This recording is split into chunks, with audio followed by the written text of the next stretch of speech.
Bonjour, nous allons corriger l'exercice 3 du chapitre proportionnalité qui porte la référence 7919. Alors, on vous dit, afin de réaliser une augmentation de 20% sur un ensemble de valeurs, on utilise le tableau ci-dessous à compléter. Donc, on a une première ligne qui correspondrait à nos valeurs initiales, une ligne qui correspond au montant de l'augmentation.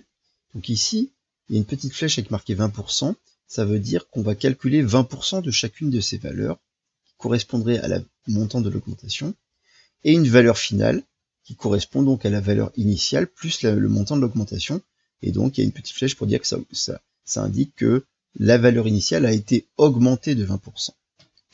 Donc commençons par calculer donc les montants d'augmentation. Donc 20% de 300. Alors quand vous voulez calculer 20% de 300, une première méthode pour calculer 20% de 300, c'est de calculer la fraction 20 centièmes multipliée par 300. Donc quand on effectue ce calcul, bon ben là c'est relativement simple, puisque ça nous fait 20 fois 300 sur 100. Et ici vous voyez que on fait une division par 100 en haut et en bas, ça fait 20 fois 3 égale 60. Et donc le montant de l'augmentation c'est 60. Mais quand c'est 20%, c'est quand même quelque chose de relativement simple à calculer de tête. Il vous suffit de vous dire que représente 10% de 300. Et 10% c'est un dixième. Autrement dit, 10% de 300, c'est 30. Et puisqu'on veut 20%, ça veut dire qu'on en prend le double, c'est-à-dire de 60. Et donc, quand c'est 20%, c'est vrai qu'il faut être capable de ne pas refaire tous les calculs et d'être capable de le faire de tête. Donc allons-y maintenant pour 20% de 50. Donc on se dit 10% de 50, c'est un dixième de 50, donc c'est égal à 5. Et donc si on prend 20%, c'est égal à 10. 20% de 25 maintenant. 10% de 25, c'est 2,5. Et comme on veut 20%, on en prend le double, et le double de 2,5, c'est égal à 5. 10% de 12, c'est 1,2. Donc 20%, 2,4. 10% de 150, c'est égal à 15. Donc 20%, c'est 2 fois plus, c'est égal à 30.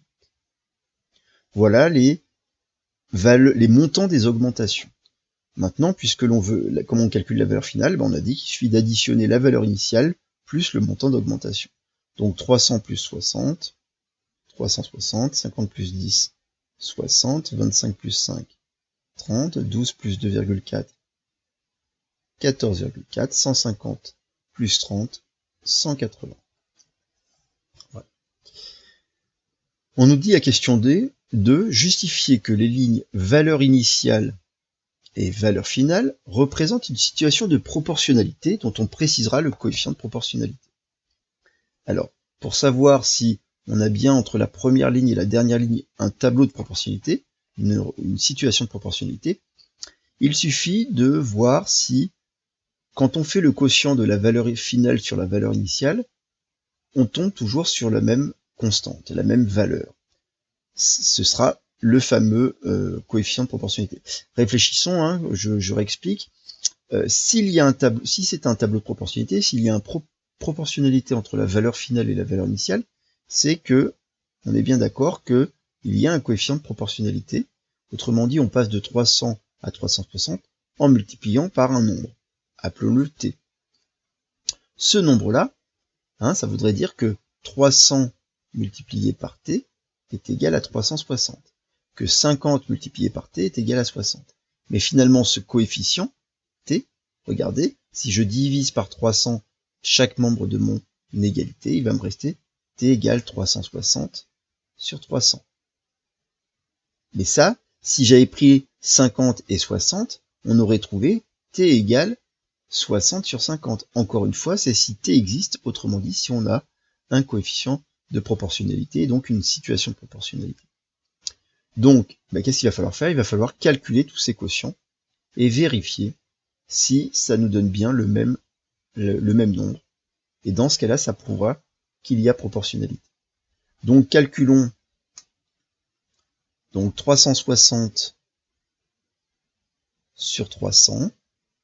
Alors 360 sur 300, il suffit de le taper ici, donc ça nous fait 360 divisé par 300. On trouve que c'est égal à 6 cinquièmes. Si on le veut en décimale, on trouve que c'est égal à 1,2. Et en fait, quand vous allez calculer 60 sur 50, c'est encore 6 cinquièmes, c'est encore 1,2. Quand on calcule 30 sur 25, je peux diviser en haut et en bas par 5, ça me donne 6 cinquièmes, donc 1,2. Quand je divise 14,4 divisé par 12, celui-là peut être un peu plus difficile, on peut le faire à la calculatrice. Donc 14,4 divisé par 12, 6 cinquièmes, donc 1,2. Ça a l'air de fonctionner, on a l'air de trouver le même résultat. Et le dernier, 180 divisé par 30. Là c'est simple, ça nous donne 18 sur 3. Excusez-moi, je me suis trompé. 180 divisé par 150. Donc ça nous donne 18 quinzièmes. On divise par 3 en haut et en bas et on trouve 6 cinquièmes, c'est-à-dire 1,2.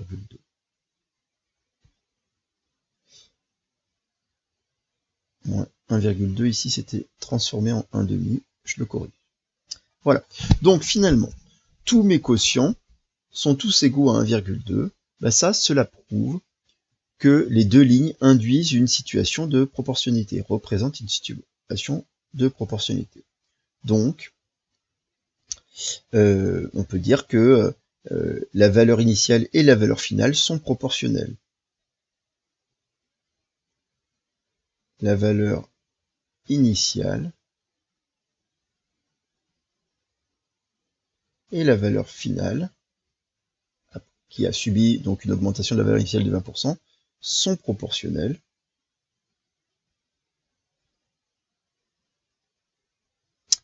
Et le coefficient de proportionnalité, c'est ce fameux quotient qu'on a calculé, qui vaut 1,2. Deux coefficients de proportionnalité, 1,2.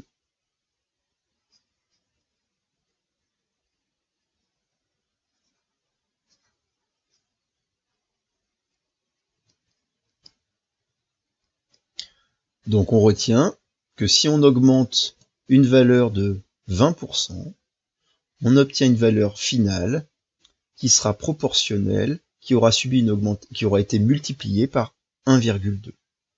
Voilà. Voilà pour cet exercice numéro 3. Au revoir.